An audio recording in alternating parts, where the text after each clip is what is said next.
চট্টগ্রামের প্রথম রঙিন দৈনিক বীর চট্টগ্রাম মঞ্চ হাঁটি হাঁটি পা পা করে 25 বছরে পদার্পণ করেছে। সময়ের সাহসী পত্রিকা দৈনিক বীর চট্টগ্রাম মঞ্চ তথ্য প্রযুক্তি ও ডিজিটাল জগতে পদার্পণ উপলক্ষে প্রতিনিধি সম্মেলন করেছে গতকাল। নগরীর চেরাগি পারস্থ পত্রিকার কার্যালয়ের হলরুমে আয়োজিত প্রতিনিধি সম্মেলনে সভাপতিত্ব করেন সম্পাদক সৈয়দ ওমর ফারুক। এতে স্বাগত বক্তব্য রাখেন পত্রিকার সহকারী সম্পাদক কামরুল হাবিব।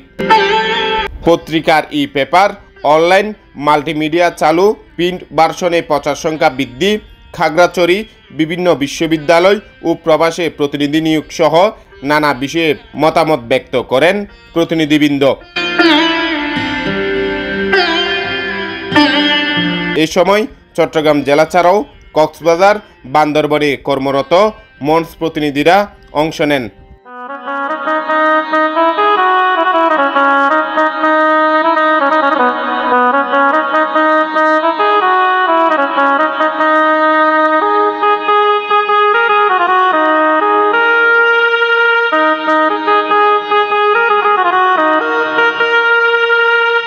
তাদেরকে আমি যেভাবে মনে করেছিলাম যে আমাদের পরিবারের একজন হিসেবে আমার সেই আশা পূর্ণ হয়েছে।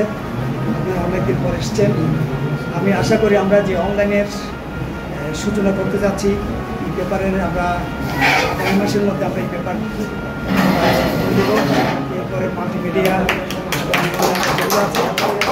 আমরা চলে যাব এবং আমি আশা করি যে চট্টগ্রামের মধ্যে চট্টগ্রাম মঞ্চ একটি প্রাচীন পত্রিকা এবং মাঠের ময়দানে জনগণের কাছে, পাঠকের কাছে আমাদের পাঠকপ্রিয়তা অনেক বেশি আছে এবং বিশ্বাসযোগ্যতা আছে। বিশেষ করে আমরা কখনো কোনো ভুয়া নিউজ, কোনো ফেক নিউজ, কোনো মানুষের বিরুদ্ধে কোনো রকমের অপমানজনক নিউজ ছাপাতে আমরা চাই না।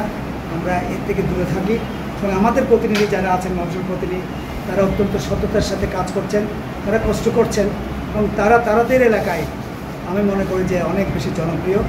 সুতরাং তাদের উপর আমাদের আস্থা রাখা যায়।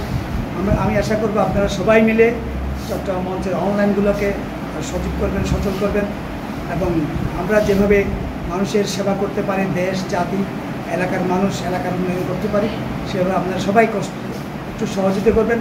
মনে রাখবেন, মানুষ যদি আমাদের ভালোবাসে তাহলে আমাদের প্রচেষ্টা, আমাদের শ্রম সার্থক হবে।